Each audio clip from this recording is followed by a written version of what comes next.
오늘 우리에게 주시는 하나님의 말씀은 스가랴 13장 1절에서 9절까지 말씀입니다. 1절 그날에 죄와 더러움을 씻는 셈이 다윗의 족속과 예루살렘 주민을 위하여 열리리라. 아멘.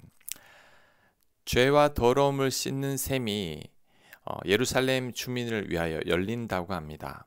이것은 예수님을 통한 구원을 의미합니다. 자격 없는 우리들의 죄를 예수님께서 그냥 용서해 주실 것을 예언하고 있습니다. 자, 여기에서 주는 중요한 교훈이 있죠. 전적인 하나님의 은혜라는 겁니다. 1절에서 우리에게 죄와 더러움을 씻는 영원한 샘이 열릴 것이라고 하는데, 이 샘은 단순히 물을 마시는 샘이 아니라 우리의 근원적인 죄의 문제를 해결하고 우리를 정결하게 하는 샘물입니다. 이 샘이 바로 예수님이시죠. 예수님의 십자가 보혈로 인해 죄 많은 우리들이 죄 사함을 받고 용서받는 길이 열렸습니다. 이것은 전적인 하나님의 은혜입니다. 더러움을 씻는 샘을 열어주시는 분이 바로 하나님이시죠. 우리가 자력으로 더러움을 씻는 게 아닙니다. 우리의 선행과 의로 우리의 죄를 씻는 것도 아닙니다. 하나님께서 정결하게 하는 샘을 열어주셨기 때문에 가능한 거죠. 그래서 전적인 하나님의 은혜인 겁니다. 만약에 하나님께서 정결하게 하는 샘을 열지 않았다면 더러운 우리들은 스스로를 깨끗하게 할 수 없습니다. 하나님께서 샘을 열어주셨기 때문에 가능한 거죠. 마찬가지로 우리의 죄를 용서받고 깨끗하게 되는 것은 우리의 공로나 선함 때문이 아닙니다. 우리는 하나님의 은혜로 나를 위해 십자가에서 대신 죽으신 예수님의 보혈로 인해 깨끗하게 됐습니다. 아무것도 한 것이 없는데 하나님 은혜로 의롭게 된 거죠. 로마서 3장 24절입니다. 그리스도 예수 안에 있는 속량으로 말미암아 하나님의 은혜로 값없이 의롭다 하심을 얻은 자 되었느니라. 아멘. 우리들은 예수님의 공로로 인해 값없이 의롭다 하심을 얻은 자가 됐습니다. 그래서 전적인 하나님의 은혜인 거죠. 우리는 이 사실에 감사해야 합니다. 일평생 이 은혜를 잊지 말아야 합니다. 하나님께서 예수님을 보내주시지 않았다면 우리들은 영원히 구원받지 못합니다. 예수님께서 우리 대신 십자가에 달리지 않으셨다면 우리들은 지금도 죄 가운데 고통받고 있을 겁니다. 이렇게 놀라운 은혜를 주신 하나님께 우리들은 늘 감사하며 살아야 할 것입니다. 2절 만군의 여호와가 말하노라. 그날에 내가 우상의 이름을 이 땅에서 끊어서 기억도 되지 못하게 할 것이며 거짓 선지자와 더러운 귀신을 이 땅에서 떠나게 할 것이라. 사람이 아직도 예언할 것 같으면 그 난 부모가 그에게 이르기를 네가 여호와의 이름을 빙자하여 거짓말을 하니 살지 못하리라 하고 난 부모가 그가 예언할 때에 칼로 그를 찌르리라. 그날에 선지자들이 예언할 때에 그 환상을 각기 부끄러워할 것이며 사람을 속이려고 털옷도 입지 아니할 것이며 말하기를 나는 선지자가 아니요 나는 농부라. 내가 어려서부터 사람의 종이 되었노라 할 것이요. 어떤 사람이 그에게 묻기를 네 두 팔 사이에 있는 상처는 어찌 됨이냐 하면 대답하기를 이는 나의 친구의 집에서 받은 상처라 하리라. 아멘. 2절에서 6절은 그날에 우상이 사라지고 거짓 선지자와 악한 영이 추방될 것이며 거짓 예언은 철저히 심판받는다고 말합니다. 선지자들은 자신의 잘못된 환상을 부끄러워하게 될 것이라고 말씀합니다. 자, 이를 볼 때 하나님께서 심판하실 때가 있다는 것을 알아야 합니다. 2절에서 만군의 여호와가 말하노라. 그날에 내가 우상의 이름을 이 땅에서 끊어서 기억도 되지 못하게 할 것이며 거짓 선지자와 더러운 귀신을 이 땅에서 떠나게 할 것이라고 말씀하셨습니다. 이 말씀은 하나님은 죄를 씻는 은혜의 하나님이시지만 동시에 공의로 심판하시는 하나님이심을 보여주고 있습니다. 히브리서 9장 27절입니다. 한 번 죽는 것은 사람에게 정해진 것이요 그 후에는 심판이 있으리니. 아멘. 모든 사람이 죽음을 맞이하듯이 모든 사람은 또한 하나님의 심판을 피할 수 없습니다. 어느 누구도 예외는 없습니다. 그래서 우리들은 이 심판을 염두에 두고 살아야 할 겁니다. 그럴 때 마지막 심판대 앞에서 후회하지 않게 될 겁니다. 특히 심판이 죽은 후의 일이니까 우리들은 심판을 별로 신경 쓰지 않고 살아갈 때가 많습니다. 지금 현실의 문제도 큰데 죽은 후의 심판까지 생각할 여력이 없는 거죠. 그래서 그리스도인이면서도 심판을 거의 생각하지 않고 살아갑니다. 하지만 그날이 도적같이 온다는 것을 알아야 합니다. 우리는 내일을 알 수가 없죠. 나이가 들어 죽어서 심판 자리에 설지, 내일 하나님의 부르심을 받을지 우리들은 알 수 없습니다.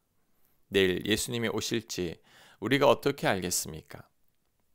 마태복음 24장 36절입니다. 그러나 그날과 그때는 아무도 모르나니 하늘의 천사들도 아들도 모르고 오직 아버지만 아시느니라. 노아의 때와 같이 인자 임함도 그러하리라. 홍수전에 노아가 방주에 들어가던 날까지 사람들이 먹고 마시고 장가들고 시집가고 있으면서 홍수가 나서 그들을 다 멸하기까지 깨닫지 못하였으니 인자 임함도 이와 같으리라. 아멘. 그때와 시는 우리가 알 수 없으니 우리는 늘 하나님을 의식하며 살아야 합니다. 그 하나님 보시기에 부끄럽지 않게 살아야 합니다. 지금 당장 하나님의 심판이 임하지 않는다고 방만하게 살다 보면 우리 인생 막바지까지 다다르게 됩니다. 그때는 늦었다고 후회해도 소용이 없죠. 공부 잘하는 학생들은 평소 공부를 열심히 하고 시험에 대비하는 학생들입니다. 공부 못하는 학생들은 공부를 미루다가 벼락치기로 시험에 임하죠. 그러니 성적이 잘 나올 리가 없습니다. 우리는 이래서는 안 됩니다. 항상 마지막 심판의 자리를 기억하며 살아가는 우리 모두가 되어야 할 것입니다. 7절 만군의 여호와가 말하노라. 칼아 깨어서 내 목자 내 짝된 자를 치라.